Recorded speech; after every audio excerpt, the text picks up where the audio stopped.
brace yourselves, this one's gonna be big. We're gonna pick out the MMO games that you should keep an eye out for during 2015 and 2016. And yeah, while we're probably leaving a few behind because we're still unsure about them, there's plenty to look at on this list. Instead of our usual top 10s, what we're doing here is listing our most anticipated free-to-play games by genre, and in no specific order. If it's here, guys, then we want it. We also want to note that while most of them are confirmed free-to-play, a few are still undisclosed at the time, but they're likely to be free-to-play too. And finally, a bunch of them still don't have an official announcement for the West, so please keep that in mind. Let's all take a deep breath and begin with the best upcoming free MMO games for 2015 and 2016. FreeMMOStation.com.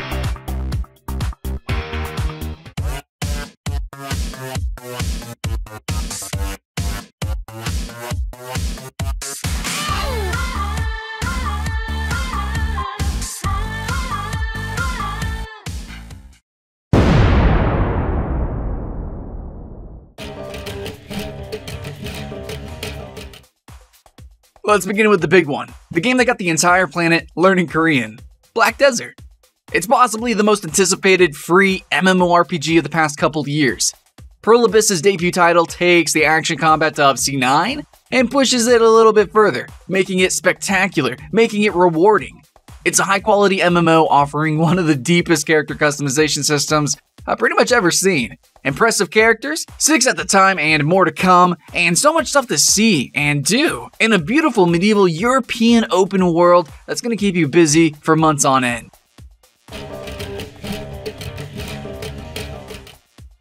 So the Lost Ark announcement was something of a shock. It was. Out of nowhere, we were introduced to the most pretty much ambitious isometric hack and slash MMORPG that we've ever seen.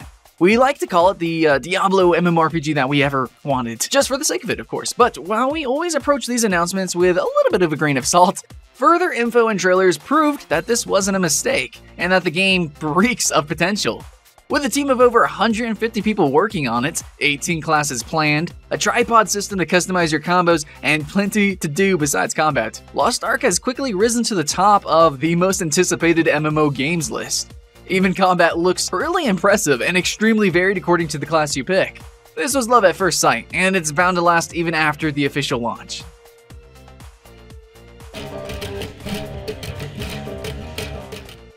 So, Peria Chronicles is Korea's response to Everquest Next, we might say. But instead of going with the usual fantasy look, developer ThingSoft chose an anime aesthetic. That's breathtaking, honestly. We've talked a lot about the potential of this game, which allows you to shape the terrain, create houses, entire towns, and mechanisms aplenty. You can even create your own games, such as a full-functioning giant Tetris machine. It's as sandbox of a game as they come, but this isn't about just building and watching. There's an intricate combat system that all Pokemon fans will definitely approve of, with creatures to be found and collected, the Kirana, and then used in what is shaping up to be a fast-paced and weighty combat system. Peria Chronicles is probably one of the most ambitious MMOs of late, and we demand a global release.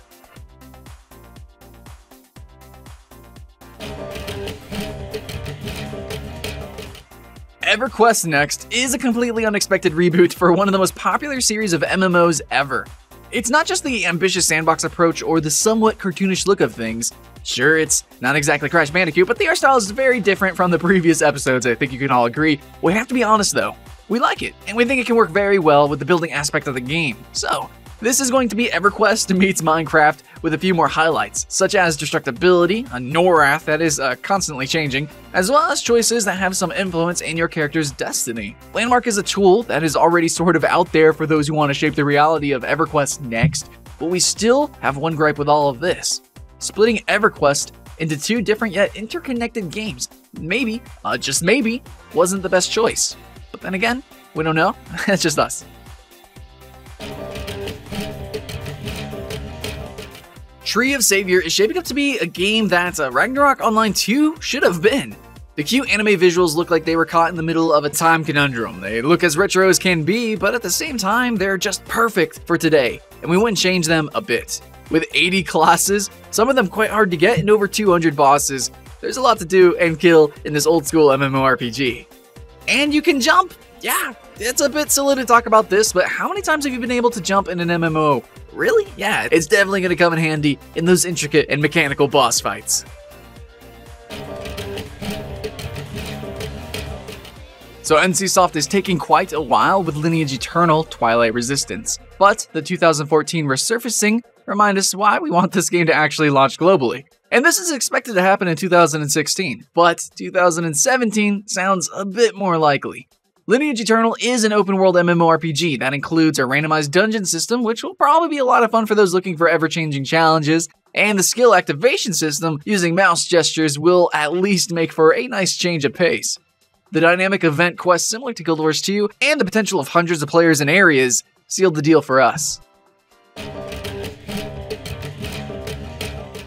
So Bless Online, or Bless Embers in the Storm, is a beautiful Korean MMORPG, but it won't make you change your mind about the gameplay approach of most Eastern studios. It has some ridiculously good character design and over-sexualized too. The visual detail can be jaw-dropping at times, but in the end you'll have to be in it for the grind. But hey, that could be said about 99% of the MMOs out there. Luckily, combat can be very satisfying, with the control being different according to the class. And some use tab targets, others go for a Terra action combat style of gameplay. Either way, we're excited to see how it plays out. Now, Echo of Seoul, or EOS Online, is incredibly popular in Korea, and will finally launch during the 2015 year in the US, this year. Just as it happens with Bless, this is not the game for you if you're expecting something out of the ordinary. Instead, Echo of Seoul is simply put, I guess, enjoyable. Highly polished MMO that is usually compared to Terra. There's no dedicated healer class, it includes a soul collecting system, and it should keep us entertained for quite a while. Let's just pretend for a while that Sony Online Entertainment, Daybreak Game Company, isn't completely trying to get in the DayZ bandwagon. Now, we can continue. Hoping that H1Z1 fulfills all the potential that fans of sandbox zombie survival MMOs are expecting of it. Although it's still early stages of the game, what we played allowed us to imagine just where it could go, and it could go places. The freedom that this sort of game provides will let players create their own stories, hopefully in the same rich way that DayZ is doing. But we're also expecting something new, something different to justify its existence. We expect this one to be in early development for another year or two, quite frankly, but still nonetheless hyped.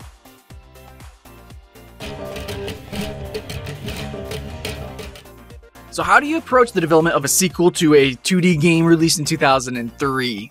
Apparently by drastically changing the way it looks. MapleStory II looks like My Sims, remember that one? Yeah, except cuter and with a heck more possibilities. It's all very chibi, colorful, and probably stupid fun for all ages. We'll probably enjoy the building aspect a lot. The silly mini-games will definitely become a fan favorite, and we can't forget the chibi Diablo hack-and-slash gameplay with those cute bosses that we're going to be able to fight against. It's a game full of potential, and we're just hoping that Nexon won't place all the cool stuff behind the paywall. Please, Nexon. You can begin your Nexon hating in 3, 2, 1, go.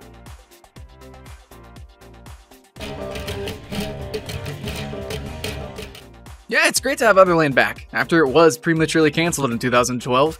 It was probably too ambitious and led to the developer closing its doors, but now with a new developer and a renewed focus, Otherland is smoothly going places. Virtual places, that is, though. This MMORPG is based on the books by Tad Williams and mixes medieval fantasy, sci-fi, cyberpunk virtual worlds, really an amalgamation of different themes, in a way that very few MMOs have attempted to do at all. The idea of beginning the adventure as a blank slate of an avatar, later defining the abilities, is also a clever gimmick. But the thing that should be highlighted is the eDNA function, something that allows you to collect pieces of code and then create your own worlds from that. So, at the very least, Otherland has a setting all to its own. So, you want to become a god? Maybe? Well, that's good for you. Well, there's a game approaching where you can do just that. Skyforge is an ambitious MMORPG coming from an unexpected duo, the Alodds team, makers of, Alodds Online, and Obsidian Entertainment, masters of storytelling, and a few buggy releases, some might add. There's definitely a lot of potential in this game. Just as much as there's no dedicated healer class, the hybrid combat looks fun, some of the locations give us a Star Wars kind of vibe, and the ability to, become a god. That's definitely unique. Gathering up a group of loyal followers and smiting opponents is definitely something that we might want to consider experiencing.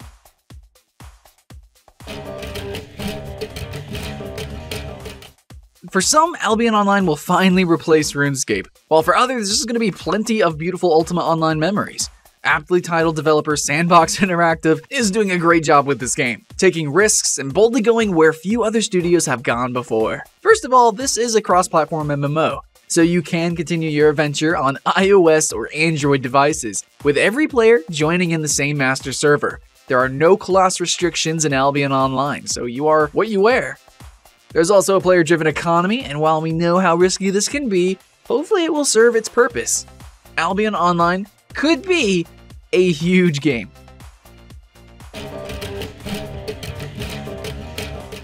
Skysaga is one more attempt to make the Minecraft formula somewhere else. Probably somewhere more player-friendly, but still offering some great tools for world creation. From what we've seen in the alpha, this game is actually going in the right direction. It's pretty, moves smoothly, and even combat can be a little bit somewhat enjoyable. Although Minecraft-like games will continue to spring from every single rock, Skysaga and Creativerse are two games that are bound to be the most successful.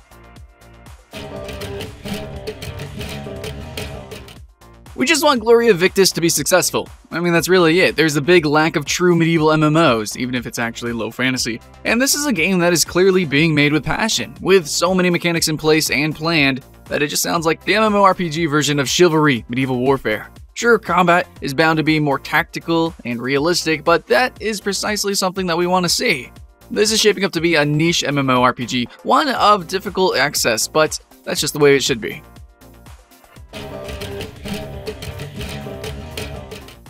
Oh, the feels! The memories of Star Wars Galaxies. How was a great game that was prematurely shut down. I know, we know. The Repopulation is trying to mix a said game with Ultima Online, and that is far from an easy task. Science fiction sandbox MMOs are few and far between, especially as ambitious as this one. So you have to keep an eye out for it. Focusing on player choice, for example, combat or peaceful means, this game will give you the tools, the skills, the housing, the dynamic content, and let you approach the seamless game world the way you see fit.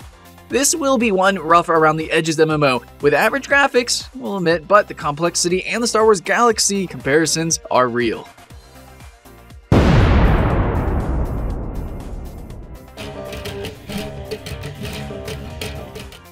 Epic Games is working on Fortnite, but also Unreal Tournament, the return of the classic multiplayer shooter series which has gone on for many years, but apparently not forgotten. The approach that the studio is taking for development is really nothing but praiseworthy, opening it up to the community, asking for feedback, and providing the tools for modders to create content for the game. This Unreal Engine 4 powered game looks, well, unreal. Judging by the looks of the Outpost 23 map and the gameplay, it's shaping up to be faithful to the legacy. As far as competitive FPSs go, Unreal Tournament is surely going to be a name to remember during the next years. When it was first announced, Armored Warfare came as a total surprise.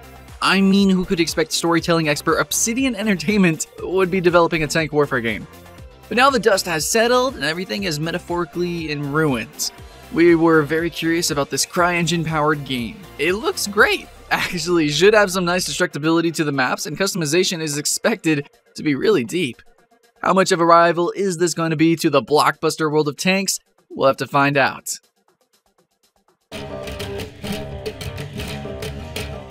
We will eat our hats if Ghost in the Shell Online actually gets released in the West, significantly close to the original Korean launch, or in fact, if it just gets a Western release at all. But anyways, this is a shooter that is capable of being fairly good, mixing elements from Ghost Recon Online and Blacklight Retribution, with the style of the manga.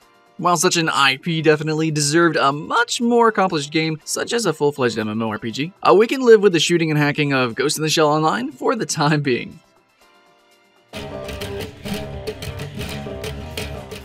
A lot of players really wanted Brink to succeed, but sadly it didn't quite work out. Splash Damage is taking another shot, pun intended, at the shooter genre with Dirty Bomb, a game that was horribly renamed Extraction for some good 6 months or so before reverting to its original name. While Dirty Bomb won't be the pinnacle of originality, it really does everything right. It's a nice mix of Brink and Wolfenstein enemy territory, a fast-paced, skill-based team shooter that seems to be perfectly balanced and enjoyable. Dirty Bomb is likely to be one of the big free-to-play shooters of 2015.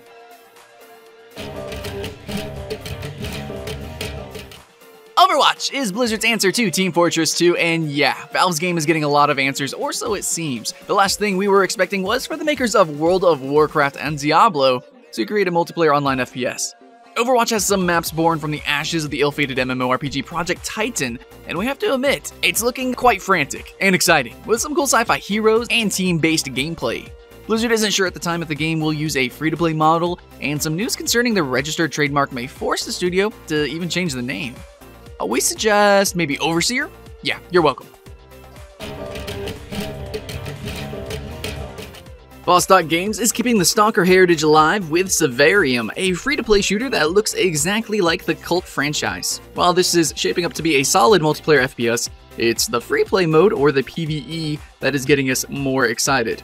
With only one life and a hostile world ahead, players will explore the map in search of valuable items, and the most dangerous locations only open to those with access to the best gear and who follow the story quest chains. You have neither allies nor enemies in free-play mode. It's all up to you, but with the karma meter recording your actions between game sessions, your fame will precede you. Stalkers are bound to love this game mode.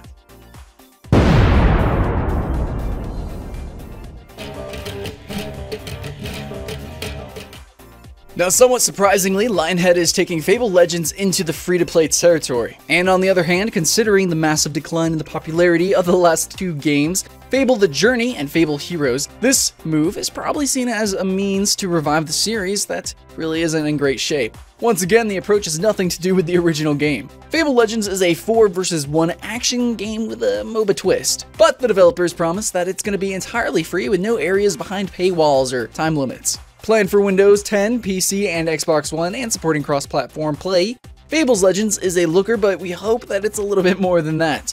Fun, challenging, and fair.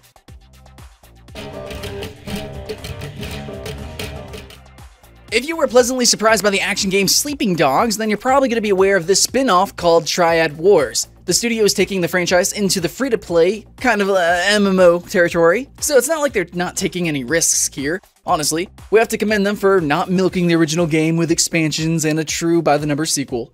In Triad Wars, your goal is to become a criminal kingpin in a triad underworld of Hong Kong. The game will offer a nice mix of open-world action, RPG, and strategy, allowing you to pick several different routes to the top, including extortion, money laundering, smuggling goods. But in practice, there will be a lot of running, punching, driving, riding motorcycles, shooting enemies, and pretty much Grand Theft Auto. This is an asynchronous game, which means that you'll be competing against a smaller set of players at any one time. So don't expect hundreds of players in your game, but it is multiplayer.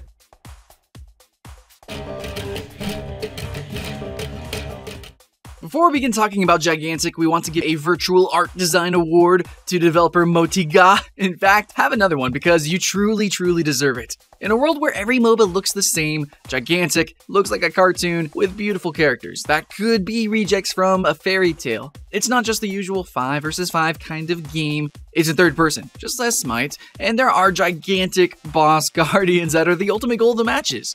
These AI guardians are also just visually stunning, ranging from snake thingies to winged bull creatures of some sort, and really we can't wait to see what else the studio has in store for us.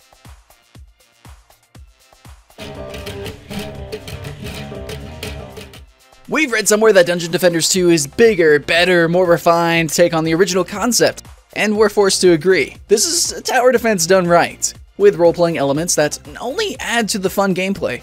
The 4-player co-op is a blast, and there's tons of items and levels, even at this stage, and it's early access done right. This game's already in a very stable and playable condition, and the devs really seem to care about it and listen to the community. It's a good thing that they scrapped the initial idea of going into a MOBA direction, since there's really already too much out there. I'm sure you guys could agree. Battlecry is Bethesda's answer to Team Fortress 2, and it needs to be a damn good one considering the success of Valve's shooter. Battlecry has its own weapons though, including creative director Viktor Antonov, who you might know from the lavish landscapes of Half-Life 2 and Dishonored, and the art style of Battlecry is definitely on page with that. As for the rest, it's a bloody team-based combat game in which up to 32 players will have to understand verticality to surprise their enemies. We're thinking of it as Nosgoth maybe meets TF2.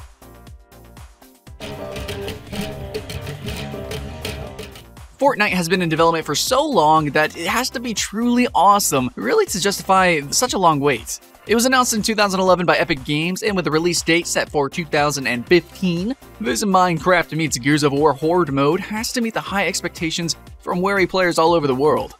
It's all very bright, though, sometimes a tad bit too much, with all the flashy colors and effects kind of popping everywhere, hurting your eyeballs, but it's definitely unique and potentially playable and nerve-wracking, especially when all the husks are invading your base.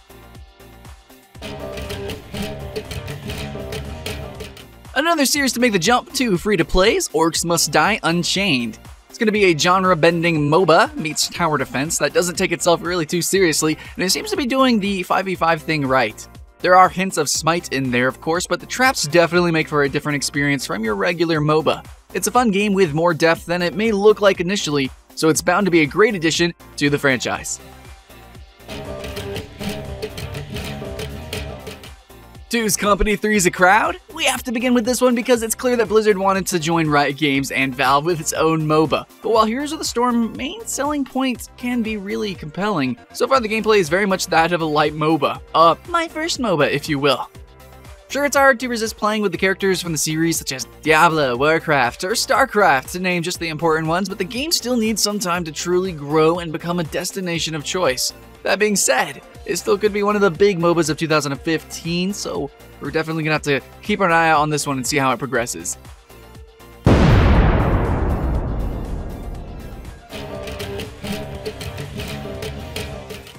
We can confidently say that racing MMO games are extremely unusual. Sure, there's The Crew from Ubisoft, but that one isn't free to play and apparently not really any good. But it's great to see the genre experts Slightly Mad Studios are working on World of Speed. While a different team is developing the highly ambitious Project Cars, but as far as we're concerned, it's World of Speed that matters here, guys. A game that the developers like to advertise as free to complete and also as a AAA game. The focus is on team play and the circuits are based on real-life tracks. After the somewhat disappointing Auto Club Revolution, let's hope that World of Speed is the racing MMO that we need.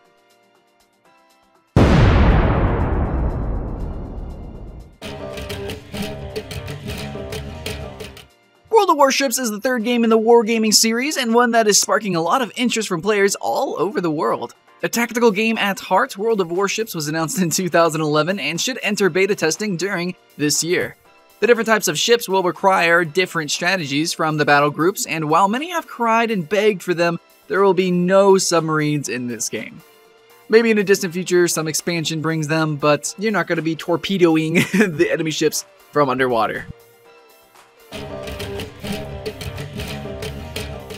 The Total War Arena series is one of the most memorable names in the strategy genre, but the announcement of Total War Arena was somewhat unexpected at the time. Even more unexpected was the reveal that Total War Arena will add MOBA elements to the familiar real-time strategy gameplay. We're still confident that this won't sully the good name of the franchise, although some players will say that Rome 2 already did that, but we're crossing our fingers for the gameplay to be similar, at least a little bit, to the main games. Petroglyph deserves a few hit games after the mess of End of Nations and the failed Kickstarter of Victory. The studio's trying its luck again with Victory Command, a free-to-play RTS that is looking really good. We know just how sketchy the words free-to-play RTS sound, but we want to believe that this is a game that will get it right. It looks like a more colorful Command & Conquer, something that the studio knows really well, although it's more of a battle arena without any kind of building elements.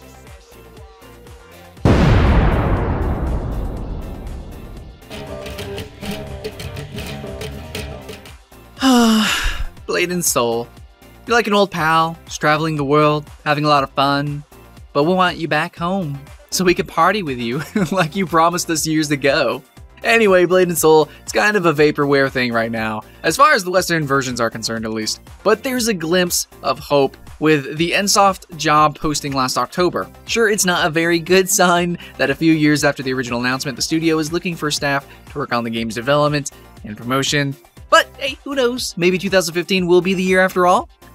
Well, probably not.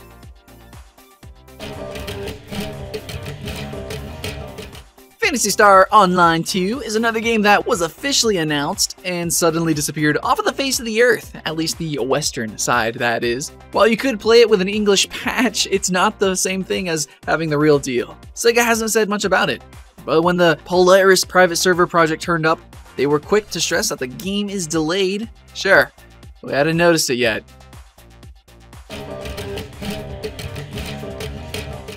Yeah, we don't know what to think about Kingdom Under Fire 2 anymore. It's not that it's not good, it is, and that is in fact one of our major issues with it. But the official release is still a mystery, something that is kind of odd for a game that was announced in 2008. Yeah. And it looked like it was finally back on track. While several Asian countries already have the game, we're still left in the dark. Even more knowing that there's a PlayStation 4 version in development. Let's just hope someone decides to launch it in the West. Please.